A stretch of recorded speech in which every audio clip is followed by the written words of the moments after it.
Tak terima dengan tuduhan yang menyudutkan dirinya sebagai pelaku pembunuhan Mirna, Jessica Kumala Wongso angkat bicara ke sejumlah stasiun televisi di Jakarta.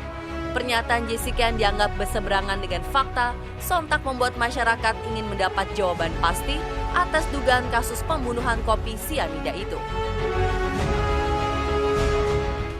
Iya, saya merasa dipojokkan ya, dan lebihnya lagi banyak orang yang datang ke rumah saya, kan saya di sini tinggalnya sama orang tua. Jadi bikin mereka stres kan, di depan banyak kamera, wartawan menanya-nanyakan, kayak dibuntutin, digangguin gitu, mau pulang rumah aja takut kita.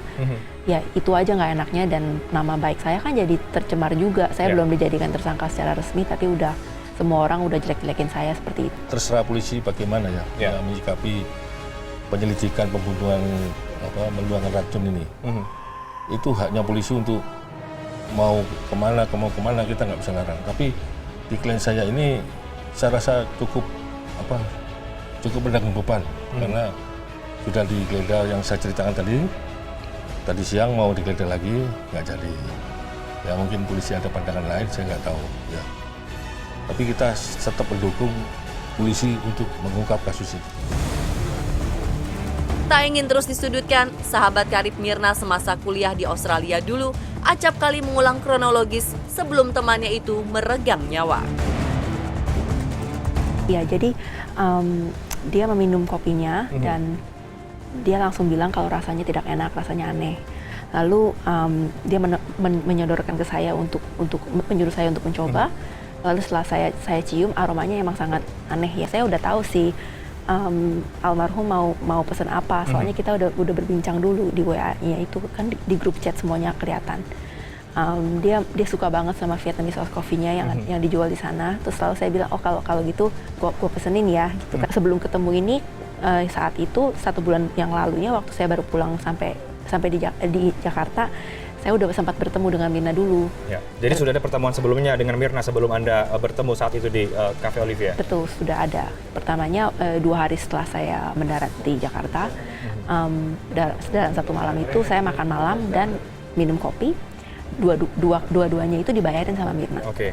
Jadi saya merasa membalas budi. Dan itulah yang dilakukan ketika di Cafe Olivier Anda mentraktir Mirna. Betul, begitu? itu dia alasannya kenapa saya datang duluan, karena 3-in-1. Saya pesan duluan karena saya mau mentraktir Mirna karena udah mentraktir saya 2 kali sebelumnya.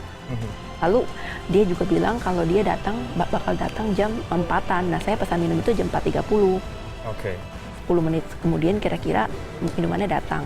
Jadi nggak sejauh yang minumnya dihidangkan 40 menit yang lalu, 5 menit yang lalu gitu, tidak selama. Kalau Jessica sendiri, apa yang membuat Anda yakin, meskipun saat ini Anda sebagai saksi, tapi kita tahu bahwa tudingan itu ada, apa yang membuat Anda yakin bahwa Anda tidak bersalah?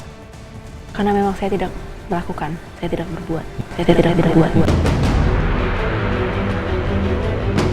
Sebenarnya apa sih yang terjadi saat itu sampai kok bisa setelah minum kopi lalu tiba-tiba ada semacam serangan begitu ke dalam Mirna sendiri hingga akhirnya tewas?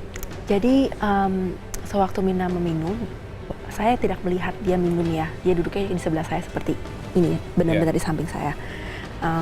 Lalu dia sewaktu dia mengatakan kalau rasanya tidak enak, dia menyuruh saya mencoba dan saya mencium itu aromanya tidak enak, saya kan tidak mau.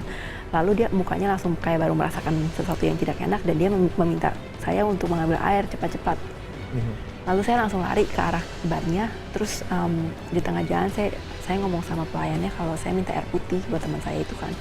Lalu pelayannya menanyakan beberapa hal mengenai airnya ya, mau air yang macam apa, mau size apa. Tapi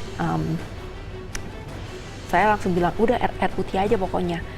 Sewaktu saya kembali, saya melihat prosesnya kepalanya Mirna mulai udah ke arah belakang gitu, udah tertidur. Lalu kejang-kejangnya mulai dan gejala-gejala yang lainnya juga sudah. Berarti begitu cepat prosesnya? Betul.